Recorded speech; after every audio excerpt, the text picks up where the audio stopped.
अदिति परिवार में हमारे स्वागत करता हूं। आज हम आपके सामने उपस्थित हुए हैं हमारे संविधान के अगले वीडियो संबंधित जानकारी के लिए। अभी तक हमारे संविधान के 4 वीडियो ऑलरेडी अपलोड हो चुके हैं हमारे चैनल पे। आज हमारा रहेगा संविधान का 5वां वीडियो, जो रहेगा मौलिक अधिकार के भीतर समानता के अधिकार से संबंधित। आप सभी को पता ही है कि जो हमारा समानता का अधिकार है उसके अंदर जो हमारे अनुच्छेद आते हैं वो आते हैं 14, 15, 16, 17 और 18। आज हम इन अनुच्छेदों के बारे में एक विस्तृत चर्चा आपके सामने करेंगे। ठीक है, पहले मैं आपको एक बात बताता हूं। कल जो मेरे वीडियो अपलोड हुए पुराने, उससे संबंधित कुछ हमारे जो स्टूडेंट हैं उन्होंने हमसे ये कहा कि सर जो आप चीजें बताते हैं वो हमें एक बुक में नहीं मिलती हैं, तो आपके पढ़ाने के लिए जो आप लेक्चर्स पढ़ाते हैं तो उनका स्रोत क्या होता है। तो मैं आपके सामने आज कुछ चीजें आपको दिखाना चाहता हूं। सबसे पहले हमारी ये है हमारी लक्ष्मीकांत, जो मैं अपने आपको पढ़ाने के लिए इसका इस्तेमाल करता हूं। उसके बाद हमारा भारतीय संविधान जो है डीडी बसु। उसके बाद आज से मैं आपको कुछ वाद या जो केसेस हमारे मौलिक अधिकारों से संबंधित हुए हैं उनके बारे में बताऊंगा। उनके लिए हमारी ये जो पुस्तक है यह सेंट्रल लॉ एजेंसी के द्वारा पुस्तक पब्लिश की गई है और भारत सरकार द्वारा यह पुस्तक पुरस्कृत है। इसके द्वारा मैं इसके भीतर मैं आपको थोड़ा सा एक हिंट दूं कि इसमें 700 पेजेस टोटल है और 350 पेजेस तक में केवल मौलिक अधिकारों को ही बताया गया है। तो आप समझ सकते हैं इसमें से आपको कितनी विस्तृत जानकारी मिलेगी। इसके अलावा मैं परीक्षावाणी और इलाहाबाद पब्लिकेशन की जो घटना चक्र आती है प्रीवियस ईयर पेपर की, उससे संबंधित जो चीजें रहती हैं वो आपको मैं देता हूं। हमने आपको पहले ही बताया कि हमारा जो अदिति परिवार है इसका उद्देश्य केवल यही है कि वर्तमान में आपके ऊपर अभी किसी भी परीक्षा का प्रेशर नहीं है, तो आप चीजों को एक बार पढ़ें किंतु विस्तृत तरीके से पढ़ें कि भविष्य में आपको कहीं और से पढ़ने की आवश्यकता ना हो। इसीलिए इतनी सब चीजें, इतनी सब बुक्स का जो निचोड़ रहता है वो हम आपके सामने प्रस्तुत करने की पूरी कोशिश करते हैं। ठीक है, आज इनके बारे में पहले थोड़ा सा बताऊंगा आपको। आर्टिकल जो 14 है हमारा अनुच्छेद 14, वह विधि के समक्ष क्षमता एवं विधियों के समान संरक्षण की बात करता है। अनुच्छेद 15 धर्म, जाति, मूलवंश, लिंग और जन्म स्थान, इन पर विभेद करने से रोकता है राज्य को। आर्टिकल 16 है जो वो अवसर की समानता को प्रदर्शित करता है। अनुच्छेद 17 जो है वह हमारा अस्पृश्यता का अंत करता है अनटचेबिलिटी के लिए। आर्टिकल 18 जो है वह उपाधियों के अंत से संबंधित है। ठीक है दोस्तों, ये था एक थोड़ा छोटा सा ब्रीफ। अब हम जो बात करने वाले हैं आज, वह हम बात करेंगे अनुच्छेद 14 के बारे में। अनुच्छेद 14, अनुच्छेद 14 के भीतर हमने 2 चीजें पढ़ी हैं। पहला,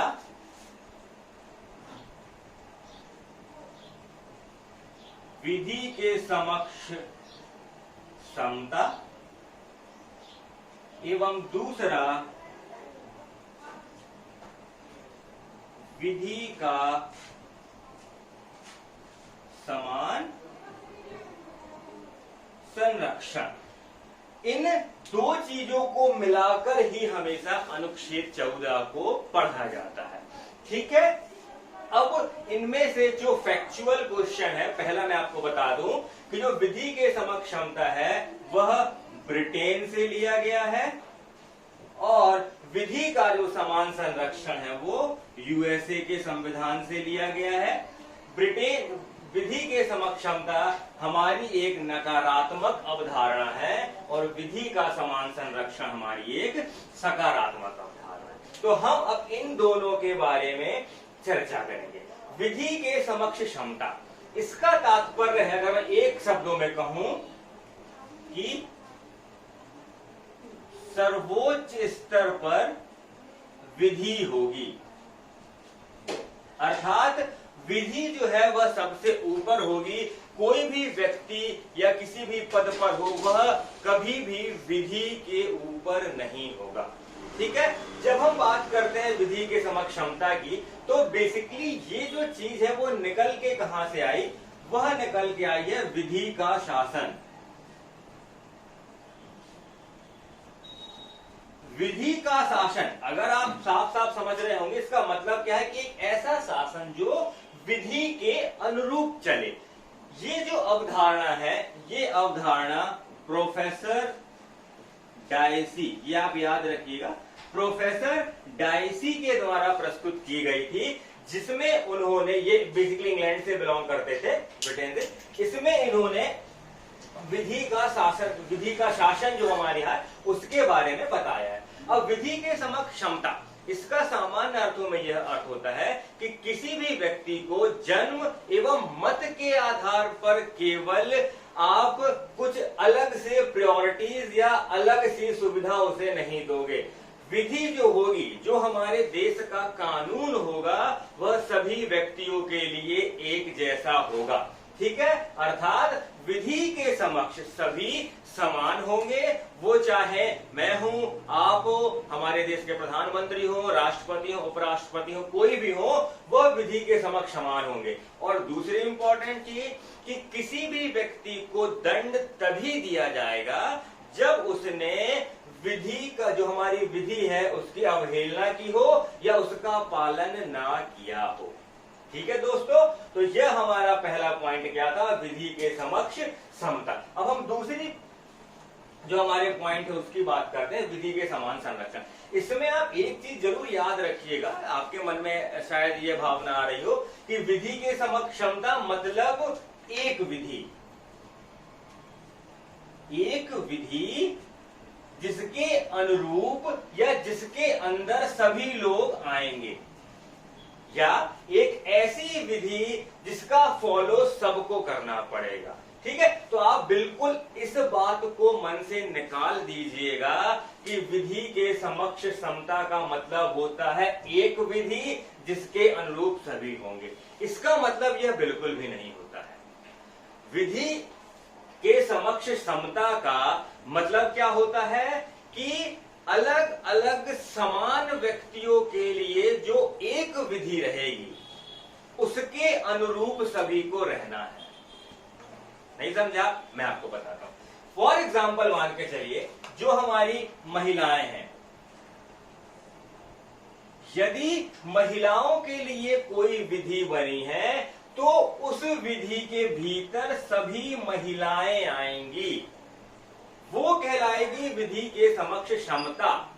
इसका मतलब ये नहीं कि एक विधि बनी है वो महिलाओं के लिए, वो पुरुषों पर भी एप्लीकेबल हो, ऐसा नहीं होता है। ये चीज आप याद रखिएगा। इसीलिए मैंने कहा कि अनुच्छेद 14 क्या कहता है कि राज्य सभी व्यक्तियों को विधि के समक्ष समता और विधि का समान संरक्षण जो है वह उपलब्ध कराएगा। मैंने यहां पर एक शब्द बोला, राज्य व्यक्तियों को। तो इस बात से आप यह समझ गए होंगे कि अनुच्छेद जो हमारा 14 है वह सभी व्यक्तियों को प्राप्त है। यह केवल भारत के नागरिकों को प्राप्त नहीं है। व्यक्तियों से तात्पर्य होगा वह व्यक्ति हमारे देश का हो या विदेश का हो, दोनों को अनुच्छेद 14 के तहत संरक्षण है। एक प्रश्न यह भी बनता है कि आखिर वह कौन से अनुच्छेद है जो केवल भारतीयों को प्राप्त है, तो मैं आपको यहां बता देता हूं। अनुच्छेद 15, 16, 17, 18, 19, 29 और 30 ये हमारे वह अनुच्छेद हैं जो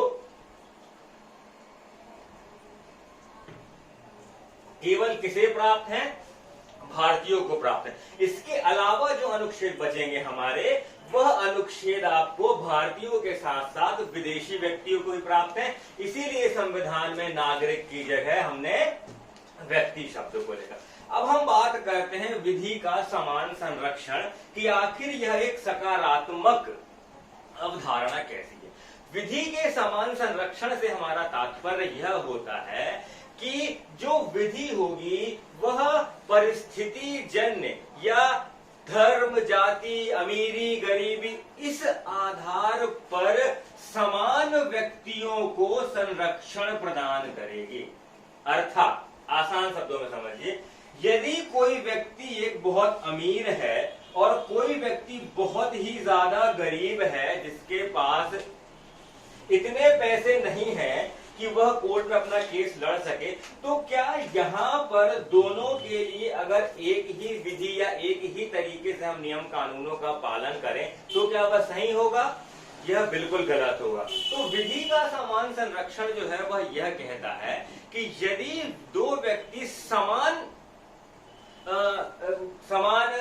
धन संपत्ति के मामले में, समान कल्चर के मामले में एक जैसे हैं, तो उनके प्रति समान संरक्षण आपको करना पड़ेगा। अर्थात अगर दो अमीर हैं तो आप उनके लिए एक जैसा कानून एप्लीकेबल करोगे, दो गरीब हैं तो आप उनके लिए एक जैसा कानून करोगे। अब कोई व्यक्ति सामान्य वर्ग का है, कोई व्यक्ति कथाकथित SC ST का है, तो इनमें आप एक समान विधि नहीं एप्लीकेबल करोगे। अगर दो जनरल हैं उनके लिए समान विधि रहनी चाहिए, दो SC ST के हैं तो उनके लिए समान विधि रहनी चाहिए। यह कहता है हमारा अनुच्छेद दूसरा, जो अनुच्छेद 14 का दूसरा भाग है, विधि का समान संरक्षण होना चाहिए। विधि के समान संरक्षण का जो उद्देश्य है वो क्या है? बेसिकली इकोनॉमिकल या सामाजिक और इकोनॉमिकल या आर्थिक एंड सोशल या सामाजिक इक्वालिटी को लाना। अर्थात हमारे भारत में सामाजिक और आर्थिक समानता को लाना विधि का जो समान संरक्षण होता है उसका यह उद्देश्य होता है। ठीक है, तो ये हमने देखा अभी अनुच्छेद 14 के भीतर जो हमारे दो बिंदु थे, विधि के समक्ष क्षमता और विधि का समान संरक्षण। ठीक है दोस्तों, लेकिन क्या ऐसा वास्तविकता में होता है कि सभी व्यक्तियों को हम एक ही शासन या समान प्रकार से हम संरक्षण देते हैं? आपने संविधान में अगर आपने पढ़ा है तो यह जरूर पढ़ा होगा कि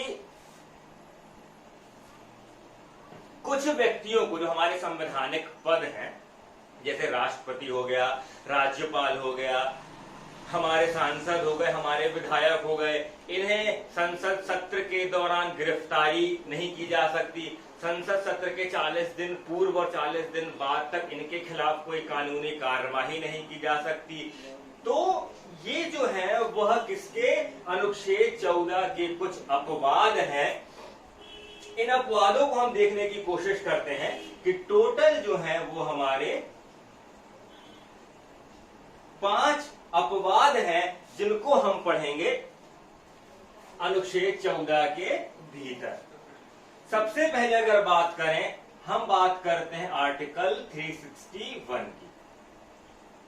अनुच्छेद जो 300 हमारा 61 है वह बात करता है किसके बारे में?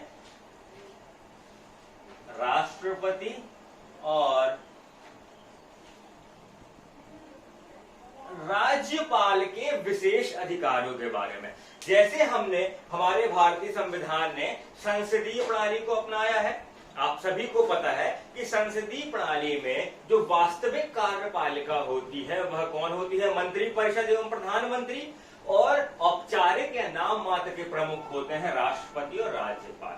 तो इन्हें जो 361 अनुच्छेद है वह हमारा उपलब्ध कराता है संरक्षण। वह क्या कहता है कि राष्ट्रपति और राज्यपाल अपने कार्यकाल के दौरान किए गए कार्यों के प्रति कभी भी जवाबदेहिता प्रस्तुत नहीं करेंगे। ठीक है, अर्थात यदि राष्ट्रपति और राज्यपाल अपने कार्यकाल के दौरान कुछ निर्णय उन्होंने लिए, कुछ महत्वपूर्ण निर्णय लिए, तो उन निर्णयों को उनके कार्यकाल के बाद या कार्यकाल के दौरान न्यायालय में चुनौती नहीं दी जा सकती है। यह कहता है हमारा अनुच्छेद 361। ठीक है, और कुछ सामान्य सी बातें, जैसे इनके विरुद्ध दांडिक क्रिया नहीं की जा सकती, इनके विरुद्ध आप गिरफ्तारी, कार्यकाल के दौरान आप गिरफ्तारी के लिए किसी भी न्यायालय में केस नहीं चलाया जाएगा। इस प्रकार का संरक्षण इन्हें प्राप्त है अनुच्छेद 361 के तहत। उसके बाद हम बात करते हैं आर्टिकल 105 की।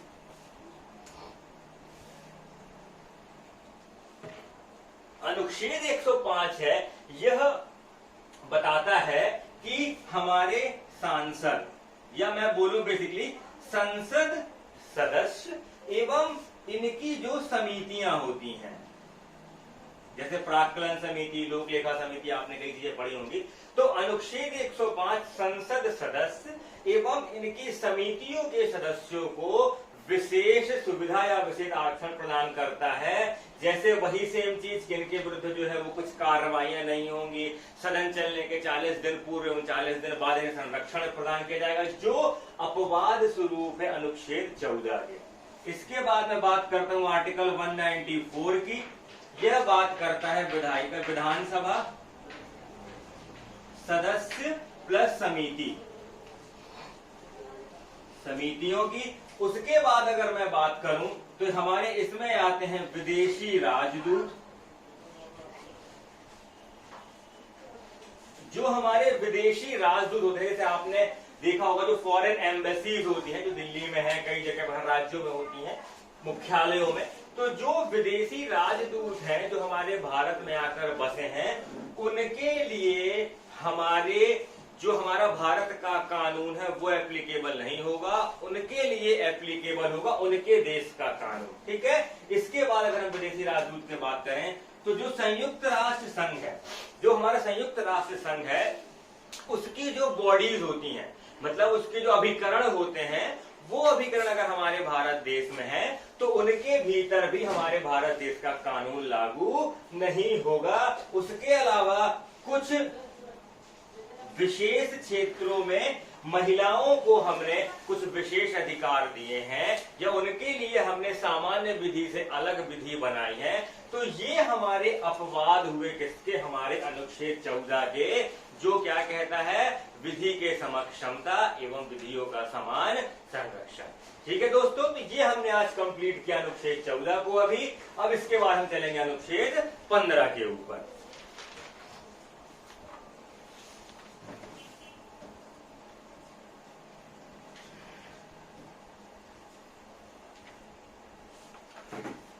अनुच्छेद 15, आर्टिकल हमारा 15 क्या कहता है कि राज्य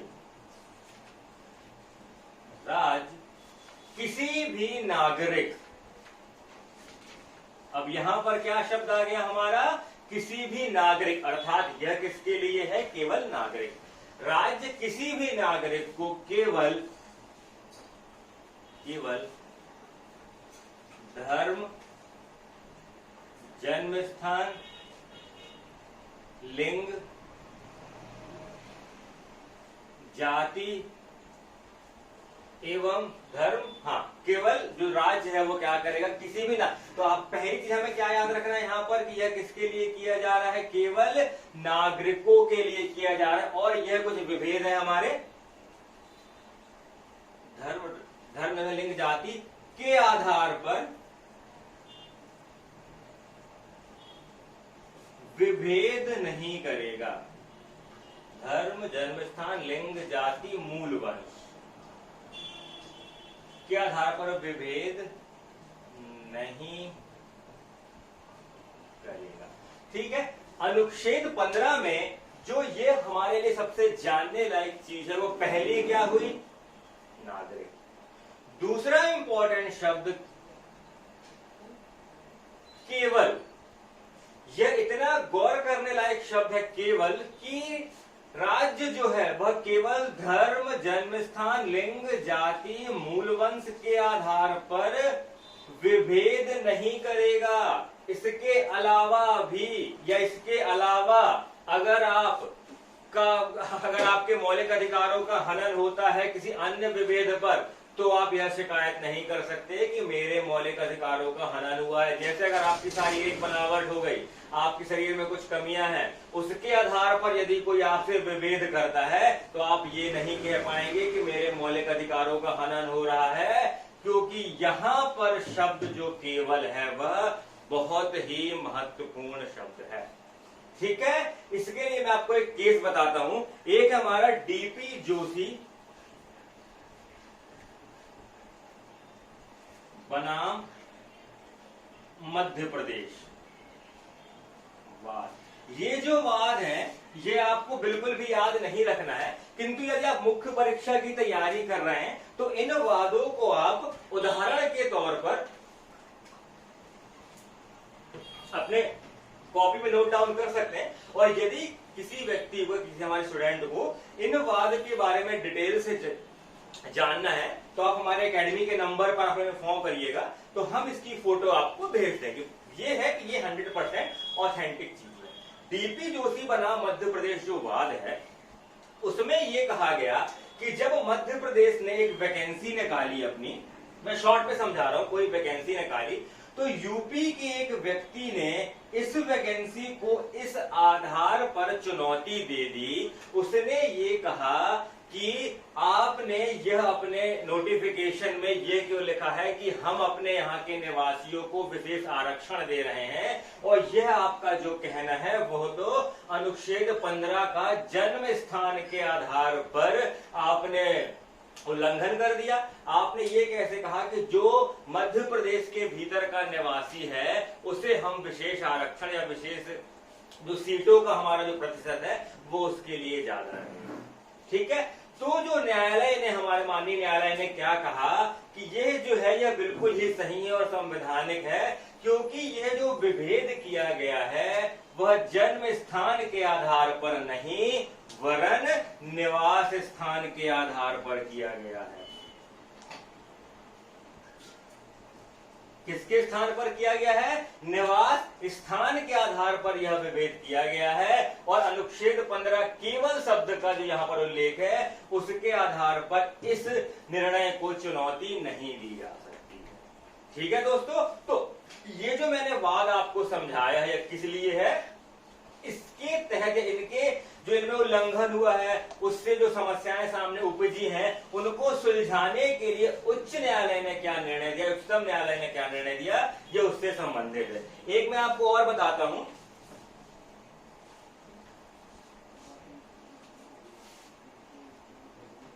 प्रताप सिंह बनाम राजस्थान राज्य।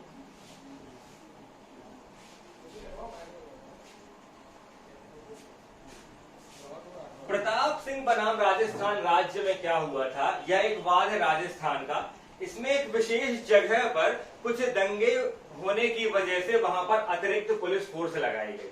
अतिरिक्त पुलिस फोर्स जब लगाई गई वहां पर, तो उनने क्या किया कि उसका जो खर्चा था, जो उस अतिरिक्त पुलिस बल लगा उसके खर्चे के लिए उन्होंने क्या किया, वहां के लोगों से कुछ पैसा इकट्ठा किया, और उस पैसे में केवल अनुसूचित जनजाति और मुस्लिम इन्हें छूट प्रदान की गई कि आपको यह कर या ये जो कलेक्शन है वो नहीं देना पड़ेगा। इस जो यह स्थिति थी इसे भी जब उच्च न्यायालय में चुनौती दी गई तो उच्च न्यायालय ने इसे निरस्त किया और कहा कि यह धर्म के आधार पर विभेद है।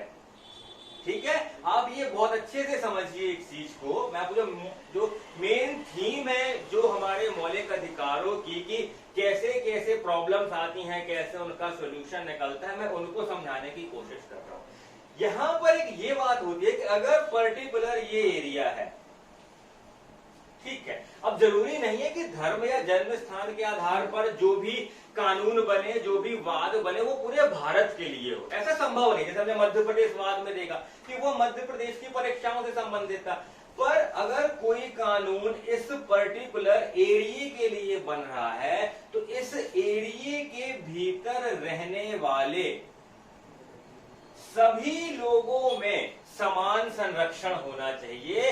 यह होती है हमारे संविधान के किसी भी अनुच्छेद या मौलिक अधिकारों की मूल भावना कि इस पर्टिकुलर बॉर्डर के अंदर रहने वाले लोगों में विधि का समान संरक्षण होना चाहिए, या कि धर्म मूल वंश जाति के आधार पर उनमें विभेद नहीं होना चाहिए। ठीक है, तो ये हमने देखा। अभी भी मात्र हमने यह देखा केवल अनुच्छेद 15 को ऊपर से। अब हम थोड़ा सा और इसको देखने की कोशिश करते हैं अनुच्छेद 15 को। अब आप ये बताइए कि जैसे आपने बिल्कुल यह पढ़ा ही है कि ये तो हो गया राज्य का कर्तव्य। अब आपने बिल्कुल देखा होगा कि जब भी हमारी कोई एग्जाम होती है तो उसमें हम बिल्कुल देखते हैं कि जो हमारी सीटों का डिवाइडेशन होता है वो जनरल के लिए अलग, फीमेल के लिए अलग, SC ST के लिए अलग होता है, विकलांगों के लिए अलग होता है। तो यह तो सरासर अनुच्छेद 15 का उल्लंघन ही हुआ ना। जब आप अनुच्छेद 15 जो ए है हमारा, उसमें आप ये कह रहे हो कि राज्य जो है वह किसी भी नागरिक को धर्म, जन्म स्थान या जाति के आधार पर विभेद नहीं करेगा, तो फिर आप ये आरक्षण क्यों दे रहे हो?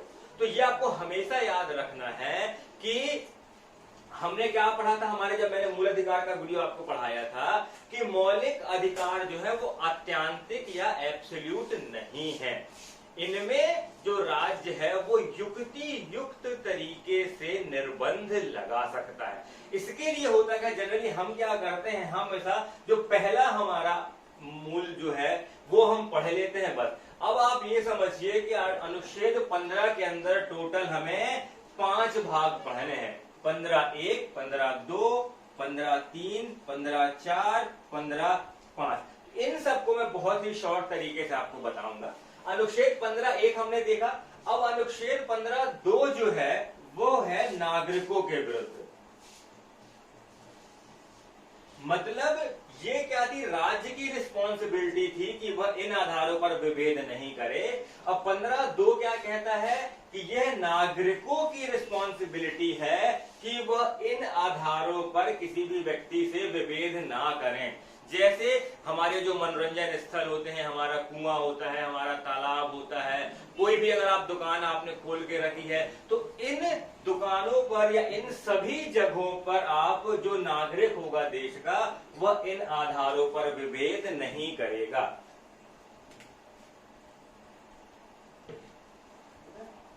अब जो हमारा अनुच्छेद 15(3) है वो बात करता है महिलाओं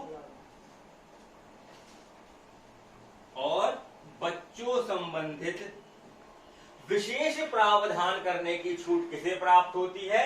राज्य को प्राप्त होती है। यदि आपसे यह पूछे कि हाँ महिला आयोग जो बना वह किस अनुच्छेद के तहत बना, तो वह 15(3) के तहत बना। जो महिलाओं को कुछ भी हम विशेष प्रावधान करते हैं, हमारे संविधान में करेंगे, हमारे विधि बनाने में करेंगे, वह हम अनुच्छेद 15(3) को आधार मानकर ही करते हैं कि महिलाओं को यदि हम विशेष आरक्षण दे रहे हैं, हम सरकारी नौकरियों में या किसी भी जो हमारी योजना निकली उसमें हमने आरक्षण दिया कि ये 33% महिलाओं के लिए, तो उसे आप इस आधार पर चुनौती नहीं दे सकते कि 15(1) जो है वो धर्म, जन्मस्थान या लिंग के आधार पर विभेद को मना करता है। क्यों? क्योंकि 15(3) जो है वह 15(1) का अपवाद है। ठीक है दोस्तों, तो आपने समझा कि अनुच्छेद जो 15(3) है वो क्या कहता है कि आप जो है वो महिलाओं और बच्चों के लिए राज्य जो है वो क्या कर सकता है, विशेष प्रावधान कर सकता है।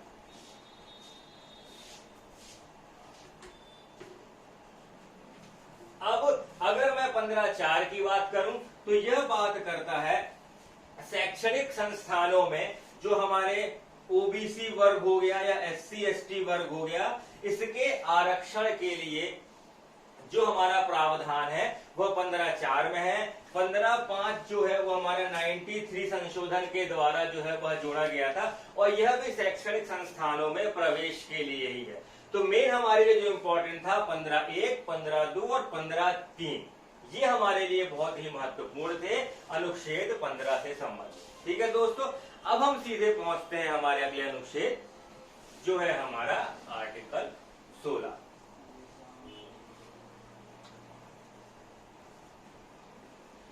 अनुच्छेद 16 जो हमारा है वह किसकी बात करता है?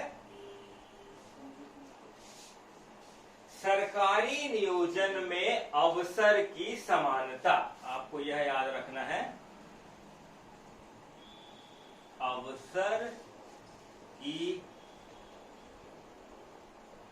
समानता किसमें? सरकारी नियोजन में।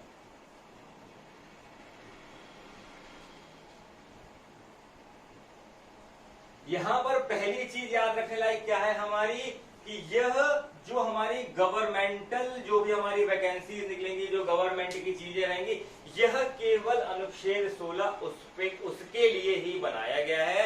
ये आपको याद रखना है कि अनुच्छेद 16 में अभी यहाँ पर जो हमारी प्राइवेट वैकेंसीज निकलती हैं या प्राइवेट कुछ बॉडीज हैं उस पर ये एप्लीकेबल नहीं होगा, क्योंकि ये क्या कहता है कि सरकारी नियोजन में हमारे अवसर की समानता होती है।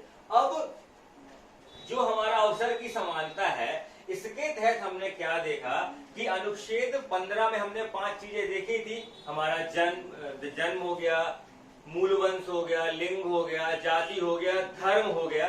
उसके अलावा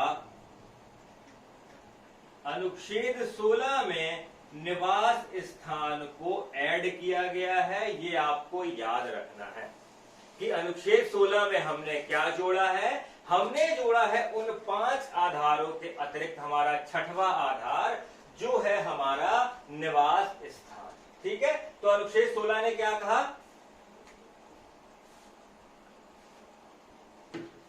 कि हम अवसर की समानता देंगे जो भी हमारी सरकारी नियोजन है।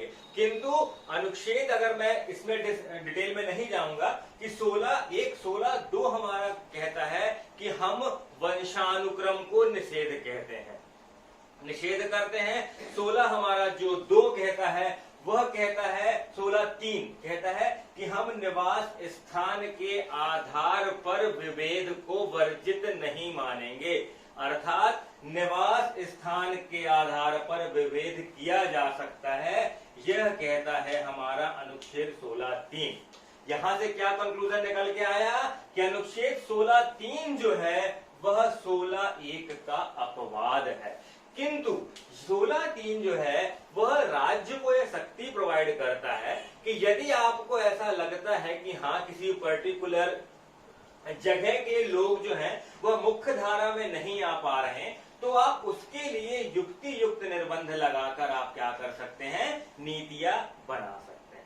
ठीक है दोस्तों, तो हमने यहाँ पर क्या देखा कि हर अनुच्छेद में जो मुख्य अनुच्छेद हमारा होता है, जैसे हमने 15(1) देखा, 16(1) देखा, उसके अलावा जो उसके भीतर के अनुच्छेद होते हैं वह कहीं ना कहीं उस मुख्य अनुच्छेद के अपवाद ही होते हैं। क्यों? क्योंकि वो राज्य को यह शक्ति प्रोवाइड करते हैं कि आप अगर चाहें तो अपने यहाँ पर या अपने स्टेट की वैकेंसीज के लिए आप क्या कर सकते हैं, कुछ नियम बना सकते हैं। जैसे हमने देखा कि हमारे मध्य प्रदेश में तो नहीं, किंतु अगर आप उत्तर प्रदेश की वैकेंसीज में देखें तो वहां पर जो बाहर के स्टूडेंट रहते हैं उनके लिए मात्र 5% सीटों का आरक्षण रखा जाता है, जबकि हमारे मध्य प्रदेश में पूरी सीटें ओपन तौर पर रहती हैं। ठीक है, तो ये क्या हुआ, अनुच्छेद हमारा 16 हुआ। अब हम बात करेंगे हमारे अनुच्छेद 17 की।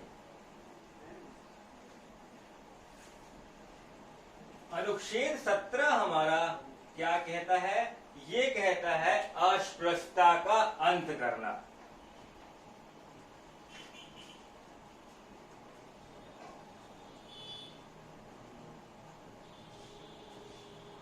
या अनटचेबिलिटी। इसको आपने बहुत 17, 18, 19 तो आपने बहुत अच्छे से ही पढ़े होंगे। मैंने ज्यादा डिटेल में केवल वो अनुच्छेद को कवर किए हैं जो मुझे लगा कि शायद आपको इनके बारे में जानकारी थोड़ा कम होगी।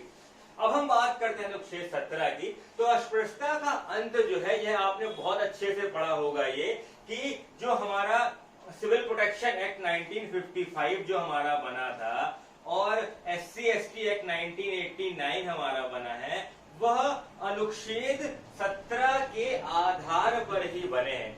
सबसे खास बात यह है कि 1955 के अधिनियम में या आर्टिकल 17 में भी अस्पृश्यता को परिभाषित कहीं नहीं किया गया कि बेसिकली अनटचेबिलिटी या अस्पृश्यता क्या होगी। ठीक है, किंतु हमारे सामाजिक परिवेश के आधार पर यदि आप उनके साथ विभेद करते हैं, इट मीन्स कि आपने दूसरों के लिए वो सुविधाएं खोलकर रखी हैं। जैसे जब हम 1955 का अधिनियम पढ़ते हैं तो इसमें हमने देखा है कि यदि आपकी सार्वजनिक दुकान है, आपका होटल है, आपका मनोरंजन का स्थान है, आपने फल बेचने की दुकान लेके रखी है, वहां पर यदि आप किसी एक पर्टिकुलर जाति विशेष के व्यक्तियों को आप अपना सामान देने से मना करते हैं या उन्हें सुविधाएं देने से मना करते हैं, तो यह 1955 के अधिनियम के तहत उल्लंघन होगा और आप दंड और जुर्माना जो मिनिमम 6 माह और अधिकतम 6 माह और 500 रुपए तक हो सकता है, उसके आप भागीदार बने।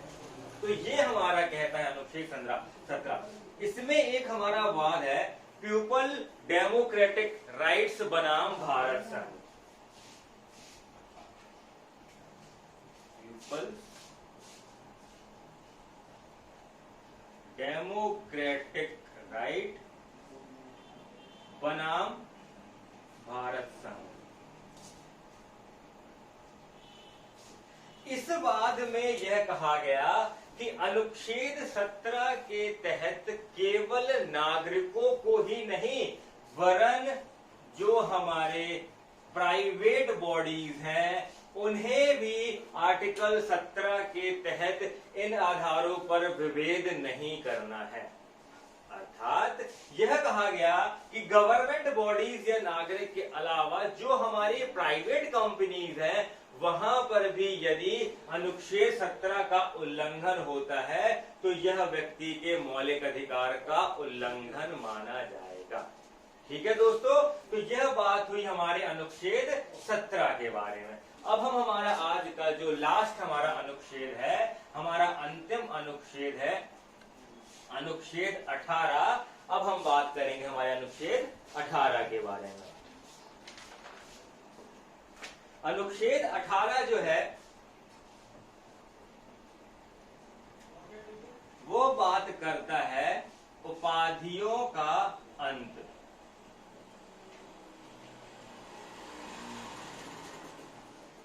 अर्थात राज्य जो है वह क्या करेगा, किसी भी नागरिक को कोई विशेष उपाधि जो है वह प्रोवाइड नहीं करेगा। यह बात उपाधियों का अंत निकल के कहां से आई?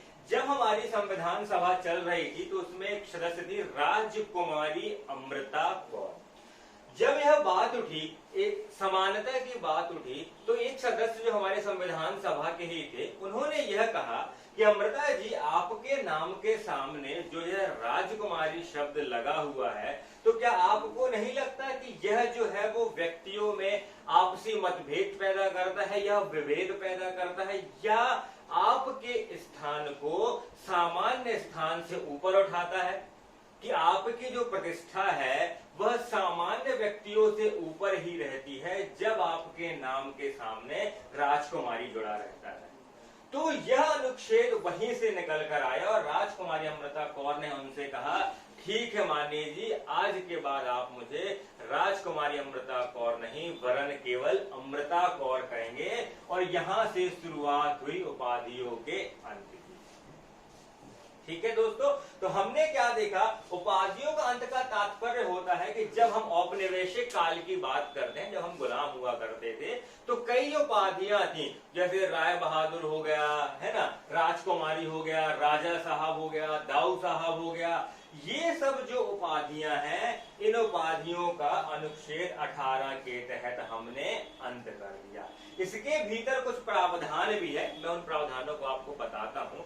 जैसे पहला प्रावधान हमारा क्या करता है कि राज्य के भीतर जो कोई भी व्यक्ति है जो राज्य की सेवाओं को पा रहा है, वह व्यक्ति किसी भी विदेशी उपाधि को ग्रहण नहीं करेगा। क्या करेगा? किसी भी विदेशी उपाधि को ग्रहण नहीं करेगा। और यदि उसे किसी विदेशी से कोई भी उपहार प्राप्त हो रहा है, कुछ पद प्राप्त हो रहा है, तो वह पहले राष्ट्रपति की अनुमति लेगा, उसके बाद ही उन्हें प्राप्त करेगा। अगला अगर हम बात करें इसमें, तो हमारा ये कहता है कि राज्य जो है वह सेना एवं विद्या या शिक्षा, इनके अलावा और किसी भी प्रकार की उपाधि प्रदान नहीं करेगा। जैसे हम देखते हैं कि हमारे नाम के सामने हम लेफ्टिनेंट जनरल जो है हम वो लगा सकते हैं, हमारे नाम के सामने हम डॉक्टर है वह लगा सकते हैं। इन जो सेना और विद्या शिक्षा के तहत दिए जाने वाली ये हमारी उपाधियां हैं, इन्हें अनुच्छेद 18 का उल्लंघन नहीं माना जाएगा। ठीक है। कि दोस्तों इसमें सबसे महत्वपूर्ण बात है, बालाजी राघवन बनाम भारत संघ।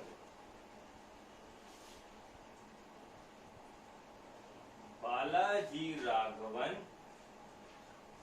बनाम भारत संघ। यहां पर जो चुनौतीपूर्ण निकल कर आया शब्द वो था कि हमारे भारत सरकार के द्वारा जो हमारे कुछ नागरिक या फिर सम्मान के लिए पुरस्कार दिए जाते हैं, जिनमें होता है पद्म विभूषण,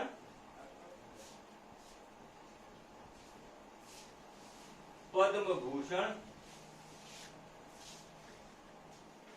एवं पद्मश्री।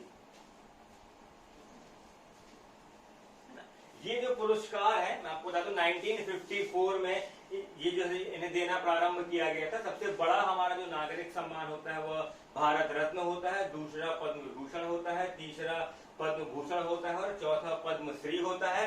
इन्हें 1977 में जनता सरकार ने बंद कर दिया था, किंतु 1980 में इंदिरा गांधी गवर्नमेंट में यह वापस स्टार्ट हो गए। तो बालाजी राघवन बनाम भारत संघ में यह बात निकल कर आई कि जो ये उपाधियां हैं या जो ये पुरस्कार जो है, ये जो भारत सरकार के द्वारा दिए जा रहे हैं, ये बेसिकली कोई उपाधि नहीं वरन क्या है, पुरस्कार है। तो इन्हें आप अनुच्छेद 18 के तहत चुनौती नहीं दे सकते हैं कि ये कोई उपाधि है, ठीक है, क्योंकि ये क्या है, ये तो एक प्रकार के पुरस्कार हैं जिन्हें आप चुनौती नहीं दे सकते हो अनुच्छेद 18 के तहत। यह किसमें निकल के आया था, बालाजी राघवन बनाम भारत संघ 1996 में। किंतु यहां पर उच्च न्यायालय ने एक और बात कही कि ठीक है, ये चूंकि पुरस्कार स्वरूप दिए जा रहे हैं, किंतु आप अपने नाम के प्रत्यय या उपसर्ग में इन उपाधियों जैसे पद्म विभूषण, पद्म भूषण, पद्मश्री, इनका उल्लेख नहीं करोगे, नहीं तो आपको यह पुरस्कार जो है वह लौटाना पड़ेगा। ठीक है, तो हमने क्या देखा कि ये जो है यह कोई उपाधि नहीं है, एक प्रकार से पुरस्कार है, किंतु इन्हें आप अपने नाम के सामने प्रत्यय या उपसर्ग के तौर पर प्रयोग नहीं कर सकते हैं।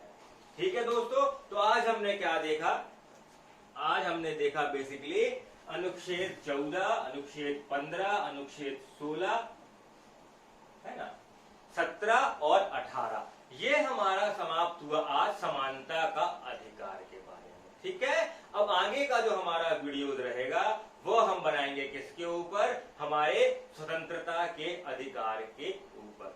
ठीक है दोस्तों, अंत में मैं यही कहना चाहूंगा फिर से कि हमारा उद्देश्य केवल आपको ज्यादा से ज्यादा चीजों से अवगत कराना है। ठीक है, कि आपके भीतर संविधान के लिए एक मूल भावना पैदा हो सके। इनमें जो भी कमियां हमारी हो उन्हें बिल्कुल आप परिवार के साथ हमारे शेयर कीजिए। ठीक है दोस्तों, हमारे वीडियो को देखने के लिए बहुत बहुत धन्यवाद। ज्यादा से ज्यादा हमारे चैनल को आप लाइक करें एवं सब्सक्राइब करें। जय हिंद, जय भारत।